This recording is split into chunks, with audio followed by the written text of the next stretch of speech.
Новости экономики на Якутия-24, в студии Иван Лазаренко. Правительство России утвердило план приватизации на период 2020-2022 годов. Новая продажа федеральной собственности должна приносить по 3,6 миллиарда рублей каждый год. Продать предполагается 186 акционерных обществ, 86 унитарных предприятий, долей в 13 обществах с ограниченной ответственностью. Также избавиться предполагается от более 1000 объектов. На продажу будут выставлены в том числе доли в Росспиртпроме, банке ВТБ, Кизлярском коньячном заводе. Также Россия выйдет из капитала «Алмаз Ювелир Экспорта». О конкретных сроках и способах продажи акционерных обществ не говорится. Их определят после рекомендаций ведущих инвестиционных консультантов и на основании конъюнктуры рынка. Минэкономразвития дополнила программу льготного кредитования малого и среднего бизнеса новым видом кредита на развитие предпринимательской деятельности, по которому можно получить до 10 миллионов рублей на срок до 5 лет по ставке не выше 9,95% годовых и по упрощенным требованиям. Напомню, программа льготного кредитования по ставке не более 8,5% была запущена по нацпроекту поддержки малого бизнеса в феврале прошлого года. По ней можно получить льготный кредит на пополнение оборотных средств в размере до 500 миллионов рублей на срок до 3 лет и на инвестиционные цели от 500 тысяч рублей до 2 миллиардов на срок до 10 лет. Правительство предлагает штрафовать ресурсоснабжающие организации за превышение стоимости услуг ЖКХ. Такую поправку в статью Жилищного кодекса Кабинет министров внесет на рассмотрение парламента в сентябре. Законопроект поручено подготовить Минстрою. Нововведения в законодательство готовы поддержать как в профильном комитете Госдумы, так и во всех фракциях. Депутаты считают, что проблемы завышенных цен на услуги ЖКХ очень актуальны для многих российских регионов. Однако в Общероссийском народном фронте отмечают, что один закон ситуацию в отрасли вряд ли изменит, и правительству лучше поработать над повышением доходов россиян.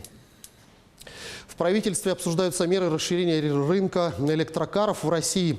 Несмотря на рост сегмента, в России пока эксплуатируется всего около 4500 электромобилей или примерно 0,1% от всего автопарка. В проекте документа предлагается разрешить собственникам электромобилей в России ездить по выделенным полосам для общественного транспорта, бесплатно пользоваться парковками, оснащенными зарядными устройствами, и ездить по платным трассам бесплатно. Также предлагается освободить владельцев машин с электродвигателями от транспортного налога. Указанные мероприятия направлены на стимулирование производства электрокаров в стране, субсидирование изготовителей и всевозможные налоговые льготы. Перечень кредитных организаций, участвующих в программе «Дальневосточная ипотека», расширен до 14 банков. Ипотеку под 2% уже выдают Сбербанк, ВТБ, Азиатско-Тихоокеанский банк, банк Дом.РФ, Дальневосточный банк.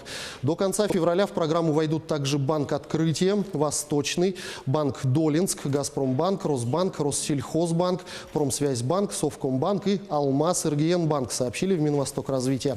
Полный список банков-участников опубликован на сайте Дом.РФ, который выступает официальным оператором программы.